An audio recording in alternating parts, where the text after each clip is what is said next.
And let's start with the biggest story of the day, and that is the news that DeWanna Bonner is no longer with the Indiana Fever. It was reported last night that DeWanna Bonner had no intentions on returning to the Indiana Fever, and then the news broke today that the Indiana Fever had indeed waived DeWanna Bonner. After just 9 games and less than 3 months with the franchise, veteran standout DeWanna Bonner has officially been waived by the Indiana Fever, bringing an end to what can only be described as a dysfunctional relationship that threatened to derail the team's championship trajectory. I think she played bad on purpose. She plummeted her stock to the point where it's not like we could trade her. It's official. It is official, y'all. We have waived DeWanna Bonner, per league sources told the Indy Star. And we're also re-signing Ari McDonald, which is good news. We all wanted Ari back, right? That's good news. But we got to tackle this DeWanna Bonner thing first. I think this was a scam. I think we just got hustled. And I think the fix was in on this from the beginning. From the beginning, bruh. The red flags were evident early on. What initially appeared to be Indiana's premier free agent signing quickly turned into a cautionary tale, one marred by ego, unmet expectations, and the combustible dynamics that arise when seasoned players resist adapting to new roles in a rapidly evolving league. DeWanna Bonner is officially done with the Indiana Fever. Now, DB has been out for the past 6 games for personal reasons, but other than that, the team has been pretty quiet on what exactly is going on, and there's been so much speculation around her absence. But the whole thing was just kind of bizarre, and a lot of Fever fans were speculating that we're not going to see her back. And just today, it was announced that she has no intentions on returning to the Indiana Fever, and her preferred destinations are either Atlanta or the Phoenix Mercury. It's also been reported that the main reason that she wanted to leave is because things felt off from the beginning and she thought that she would be a starter. But if you guys remember, DB was starting in the beginning of the season and she honestly just wasn't playing her best, so Lexi Hall moved into that starting position. Bonner's exit from the Fever signifies more than a simple roster move. As a 2-time WNBA champion, she joined Indiana hoping to be part of something meaningful, playing a leadership role on a promising squad built around the generational talent of Caitlin Clark. Instead, the situation unraveled due to her unwillingness to embrace a supporting role to the league's rising star, ultimately leading to her departure rather than her acceptance of a reduced position. But I did hear that DeWanna Bonner was not exactly thrilled with the situation, and it may have been more basketball related than anything else, which appears to be confirmed by this news. And it's just a bummer. Let's call it a DeWanna Bonner bummer, because she didn't live up to the expectations for the team. Obviously, the situation didn't live up to her expectations. It creates more of a mess for the players who are still there. The coach who she coached before now has to deal with it. The franchise is left holding the salary cap space that Bonner eats up.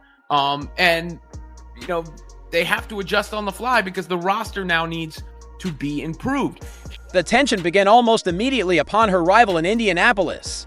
Brought in to offer leadership, veteran presence, and a high basketball IQ, Bonner was benched after only 3 starts. Head coach Stephanie White promoted Lexi Hull to the starting lineup, decision that clearly did not sit well with the 37-year-old forward. With the rotations of the team, she's upset that Lexi Hall took her spot. That's the truth. Little blonde girl from next door took her spot. That's what it was. Well, Lexi Hall is a good basketball player. I think she earned that spot, in my opinion, and she's shooting very well from the 3. She's an excellent 3-point shooter this season. She's a sniper this season. And she hustles, she gets rebounds, she gets steals. She puts her heart out every single game. What followed was a disturbing pattern.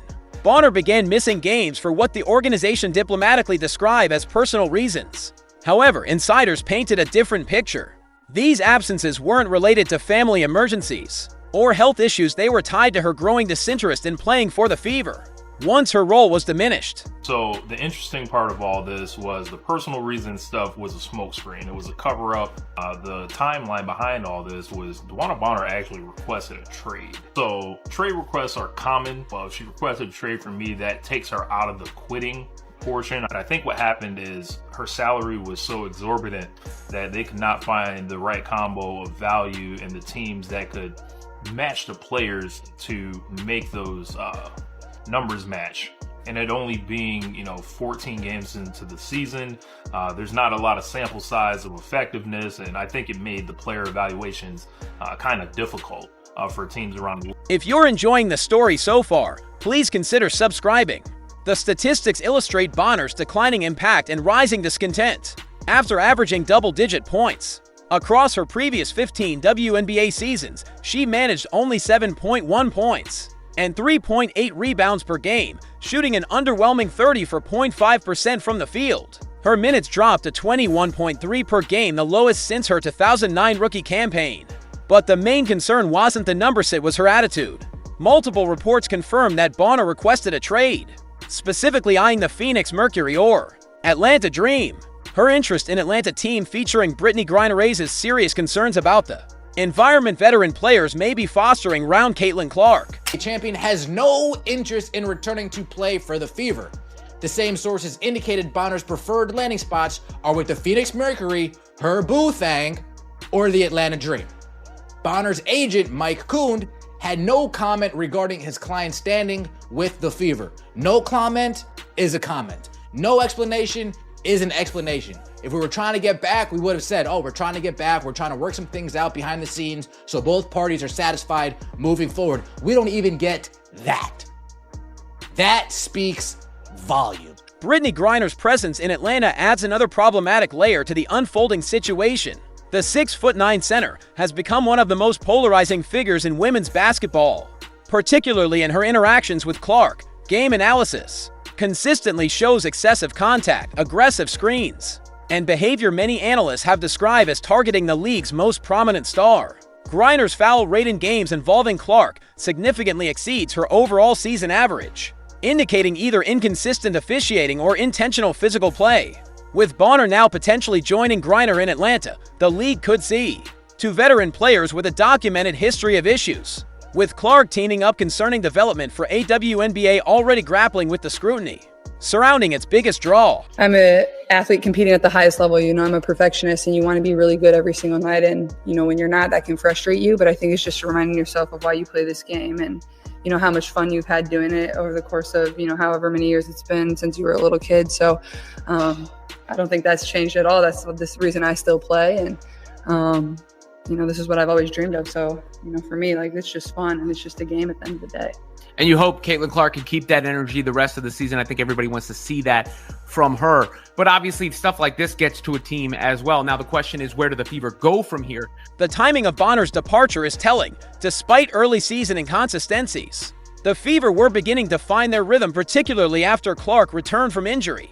In the June 24th matchup against the Seattle Storm, Indiana secured a 94-86 win with Bonner absent from the roster. That game showcased the team's potential when freed from internal friction. Clark scored only 6 points, but her leadership was clear. She tallied 9 assists and 3 steals. Meanwhile, her teammates flourished in Bonner's absence. Aaliyah Boston notched a career-high 31 points. Kelsey Mitchell scored 26, and Lexi Hull added 15. Obviously, there were reports today that DB doesn't intend to return to the team. Just what conversations have you had with her and with the front office about that? I had a lot of conversations recently, really focused on the that we have right here, and what we need to do to position ourselves to win. So I'm here with, who's going to be here with me, who's going to be in the trenches with me, because DeWanna Bonner kind of quit. I don't know if there's a better word for it. She kind of quit. The difference was striking. Without Bonner's disruptive presence, the Fever looked more cohesive, more determined, and far more effective. The negative atmosphere that had plagued the locker room appeared to lift, empowering Indiana's young core to perform with freedom and confidence. Bonner's conduct during this ordeal is particularly disheartening, considering her accolades. She ranks 3rd all-time in WNBA scoring, is a 6-time All-Star, and a 2-time champion. Yet instead of mentoring younger talent and contributing to a rising franchise, she chose to walk away. Her carefully crafted statement following her release despite our shared goals and excitement heading into the season. I felt the fit did not work out, tried to present the decision as mutual, but it failed to hide the underlying self-interest behind her exit.